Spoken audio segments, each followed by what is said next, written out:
정유정 엄청난 논란이죠 지금요. 근데 이 사진 공개됐어요. 신상 공개됐다고. 근데 이러고 다녀요. 이거 못 건딥니다. 이거 모자고 뭐고 그냥. 이러고 다닙니다. 그리고요. 고유정 아시죠? 이러고 다녔어요. 언론에 나오면 이러고 나오면 이게 뒷모습인지 이게 무슨 모습인지 알 수가 있습니까 이거? 사적 제재라는 게 들어가 있어요. 사적 제재라는 게요. 자, 많은 분들이 기억하고 계시죠? 이 돌려차기 사건이라고 이렇게들 알려져 있는데 그와 관련해서 최근에 뭐 신상 공개, 뭐 사적인 제재 아니냐 뭐 이런 얘기가 있었거든요. 관련 영상 준비되어 있습니다. 보시죠. 경찰서에 넣었더니 이미 재판 과정에 피고인이 돼버려서 자기들은 권한이 없대요. 그래서 지방검찰청에 청원을 넣었더니 지금은 2심을 재판 중이라 안 된대요. 저는 제가 처벌을 감수하고 제가 이제 진행을 한 것이고 이제 이로 인해 가지고 빨리 사법부에서 중요범죄 가해자에 대한 신상 공개에 대한 철저한 기준이 마련이 돼야겠죠. 그런. 자, 그러니까 많은 분들이 깜짝 놀랐죠. 돌려차기. 그 피해자는요, 막대한 피해를 입었거든요. 지금 뭐 1심 나오고 해서 지금 수감 상태인데 지금요, 어떤 한 유튜버가 이 정도면은 이건 세상에 이 사람이 누군지 알려야 된다면서 신상 공개를 스스로 했어요. 얼굴이고 뭐고 다 얘기를. 근데 이게 이제 어떤 법적인 다툼, 논란의 대상이 된 거죠. 그런데요, 다음 보겠습니다. 피해자가 좀 이렇게 언론을 통해서 얘기했거든요. 이 문제의 이 남성, 돌려차기한 남성. 구치소 동기가 말하기를 안에서 주소, 주민번호 달달 외우고 있다. 이 피해자 거예요, 이게.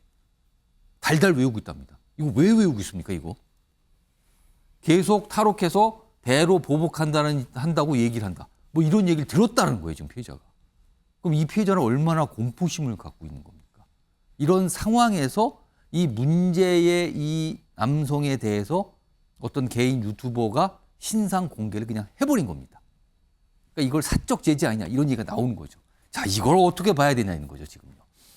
신지호 의원님, 네. 이거 어떻게 판단하십니까, 이 상황은? 저는 이거는 유튜버가 할 일을 했다 이렇게 봅니다. 할 일을 했다. 그러니까 이게 이제 현행법 위반이다 아니다 그런데 법이라는 것이 완벽할 수가 없잖아요. 예. 그리고 이 공적 제재를 당연히 했었어야 되는데 공적 제재가 이루어지지 않으니까 저렇게 사적 제재를 할 수밖에 없는 불가피한 상황을 경찰, 법원, 검찰 이런 데가 만들었다는데 주로 이제 법을 다루고 집행하는 기관에서는 법조문 그 자체에 이제 좀 집착을 합니다. 법조문 자체에 집착을 하지만 이게 법 감정이라는 게 있고 우리가 법을 바라볼 때 국민들의 어떤 상식적인 눈높이가 있는 거 아니겠습니까? 근데 저게 뭐 다툼의 여지가 있는 거라면 모르겠지만 온 국민에게 엄청난 충격을 준 거 아닙니까? 그리고 저 돌려차기 하는 사람이 저 사람 아니 딴 사람일 수도 없는 거고요. 더군다나 아까 지금 구치소 안에서 저런 또 뭐 그런 얘기 했다고 좀 알려지는 거예요, 지금요. 보복을 위한 또 이렇게 뭐 주소를 달달 외우고 있다. 보복의 칼날을 갈고 있는 저런 건데 단지 뭐 법조문이 어떻게 돼 있고 해서 그렇다? 저거는 좀 아니라고 생각합니다. 근데 이 신상을 공개한 이 유튜버, 이분은 자기는 처벌을 감내하겠다. 근데 처벌을 받을 수 있다 그래요, 지금요, 이게? 이건 또 어떻게 됩니까? 그거는 이제 뭐 저거를 이제 경찰이나 검찰 어디서 어떻게 다룰지 모르겠지만요. 그러니까 만약에 하게 되면 이제 사실적시에 의한 명예훼손이다 뭐 그런 거 아니겠습니까? 근데 그럴 수는 있어요. 그럴 수는 있지만 저거를 만약에 예를 들어서 검찰이 기소를 하게 된다? 그럼 엄청난 국민적 반발에 전 직면할 거라고 여론이 좋지 않을 수 있다. 박찬환 교수님이 이 상황을 어떻게 판단하십니까? 그러니까 법이 없는 게 아니라 법을 갖다가 잘 적용하는 거에 문제인 거예요. 2009년도에 강호순 살인 사건이 있었습니다. 이때 국민들의 공분이 엄청 났고요. 근데 피해자의 얼굴을 우리가 알 수가 없었어요. 법상으로 안 된다는 거죠. 그렇죠. 그때. 그래서 만들어진 게 흉악범에 대해서 2010년도부터 흉악범에 대해서 신상을 공개할 수 있도록 했습니다. 그렇습니다. 범죄 증거가 명확하고 이게 흉악범일 경우에는 경찰서별로 신상 공개 결정위원회에서 신상을 공개할 수 있도록 했는데 지금 이게 문제가 있는 게 약간 부족한 점이 있어요. 그러니까 경찰서별로 똑같은 비슷한 케이스인데 어떤 경찰서에서는 신상 공개하고 어떤 경찰서에는 신상 공개 안 하고 기준이 모호한 겁니다. 그럼 제각각이라는 겁니까? 그렇죠. 판단이? 이 기준을 갖다가 좀 명확하게 할 필요가 있다. 두 번째, 신상을 공개하는데 옛날 사진들, 잘 나온 사진들 이런 것만 나와요. 그건 다른 사람처럼 보인다는 거죠. 그렇죠. 그러면은. 그러니까 지금 현재의 사진, 그러니까 미국 같은 경우나 외국 같은 경우에는 머그샷이라고 그래서 그 체포했을 때의 사진을 갖다가 이렇게 그 번호표 들고 찍은 사진을 공개하잖아요. 예. 그러니까 현재의 사진과 체포됐을 때의 사진을 기자들이 찍게 하기 좀 그렇다. 그러면은 경찰에서 찍어가지고 공개할 수 그러네요. 있도록 해야 외국에는 되는데. 바로 직전 사진이 나오잖아요. 그렇죠. 그러니까는 그런 점에 있어서 지금의 어떤 신상 공개 제도가 일관성이 좀 약하고 그 다음에 공개의 범위도 국민들의 눈높이에 예. 맞지 않는 점이 있기 때문에 지금 한 유튜버가 자신이 처벌받을 거를 감내하면서 지금 예. 신상을 공개하는 거 아닙니까? 그렇다면 국민들이 지금 박수 보내고 있어요, 여기에 대해서. 그러면은 국회에서 이 신상에 관한 또는 행안부에서 신상 공개에 관한 결정을 갖다가 범위를 빨리 경찰들이 이거 혹시 내가 처벌받는 예. 거 아니야? 이런 두려움에 사로잡히지 않도록 공개의 범위와 그 기준 그리고 이런 부분들을 좀 더 확대를 해서 국민들의 알 권리 그다음에 불안함 그리고 사회적인 지탄이 선순환 작용을 할 수 있도록 예. 저는 보완 조치가 이루어져야 된다고 봅니다. 이번에 이 돌려차기, 이 짓을 한 이 남성의 경우는 신상 공개, 정식 신상 공개 대상이 될 만하다고 판단하십니까? 그렇죠. 왜냐하면은 이미 범죄의 중요 증거가 나왔잖아요. 예. 본인의 DNA가 바지에서 검출됐고 뭐가 좀 추가됐죠, 지금요. 그렇죠. 또. 그렇기 때문에 이미 저 증거가 명확하고 그다음에 국민들로부터 지탄받을 그럼 이제 누가 정말 모르는 사람에 의해서 집 앞에 엘리베이터에 예. 서 있다가 당한 거 아닙니까? 예. 그럼 어떻게 바깥을 나가겠어요? 예. 이런 국민들의 지탄을 받는 중대 범죄라면 충분히 국민들이 그 사람을 알 수 예. 있는 정보를 경찰이 제공해야 된다고 봅니다. 지금 신상 공개, 지금 현행 신상 공개 제도의 문제점을 좀 지적하셨는데 화면 좀 보시면 알 겁니다. 화면 좀 소개해 드릴게요. 이거 보세요. 범죄자 신상 공개 결정. 근데 실효성이 과연 있는 겁니까? 최근에 정유정 엄청난 논란이죠, 지금요.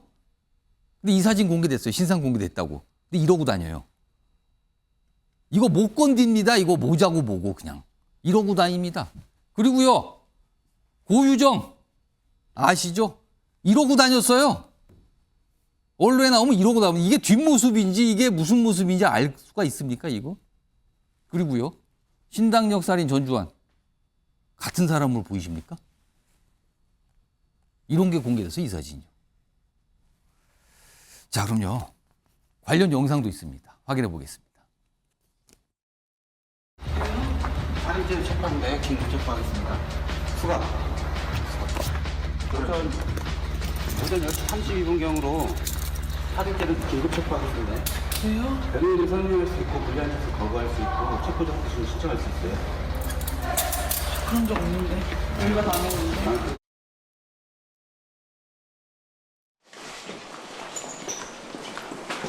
피가 어떻게 되나요? 시신 왜 훼손하셨어요? 미안한 점 없으세요? 피해자 유가족분들에게 저는 진심으로 죄송합니다. 제정신이 아니었던 것 같습니다. 김영주 전 의원님, 신상을 공개하라는 건요. 많은 분들이 알아보라는 거잖아요. 이 사람이 있구나. 이 사람이 그 사람이다. 이거는 그냥 너무나 흉악하기 때문에 이걸 다 알려드리겠습니다 하잖아요. 근데 사진은 옛날 사진. 거의 학교 다닐 때 찍은 듯한 사진들. 그리고요.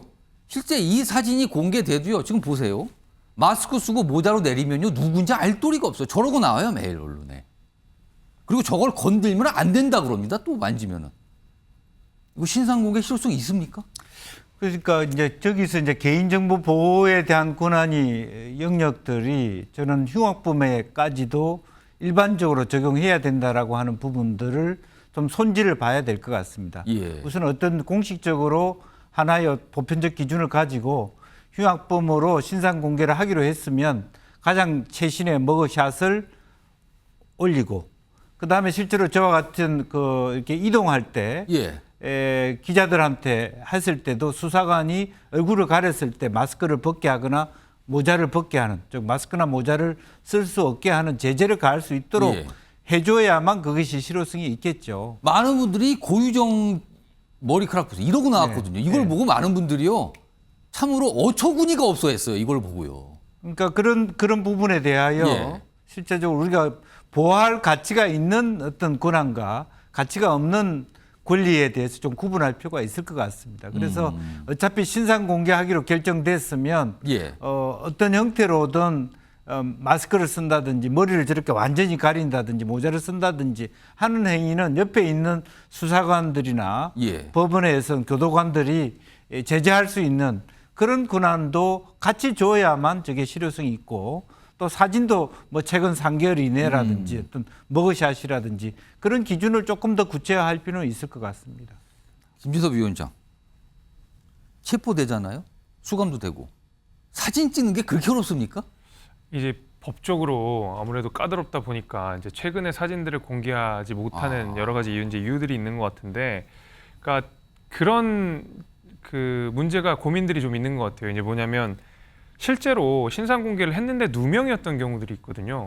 그런 경우 같은 경우에는 사실은 무죄 추정의 원칙에 반하는 거기 때문에 예. 이게 그냥 잘못이 있어 보인다, 지금 혐의가 뚜렷해 보인다라고 해서 사진을 덜컥 공개를 했다가 알고 보니 누명이더라. 이제 이런 사례들을 막고자 하는 게 사실 형사사법제도의 발전 과정이었거든요. 예. 이제 그러다 보니까 이런저런 그 말하자면 장애물들이 있습니다. 이 얼굴을 공개하는 데 있어서.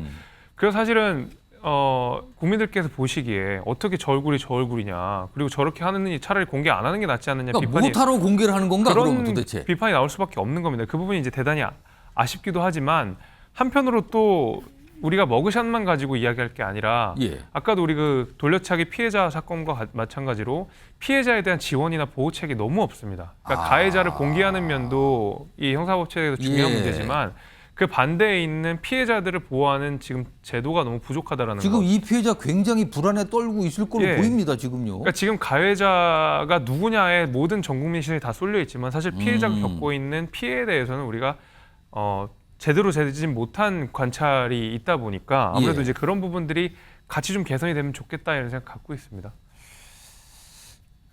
뭔가 좀 부족합니다. 확실히 부족합니다. 뭔가요.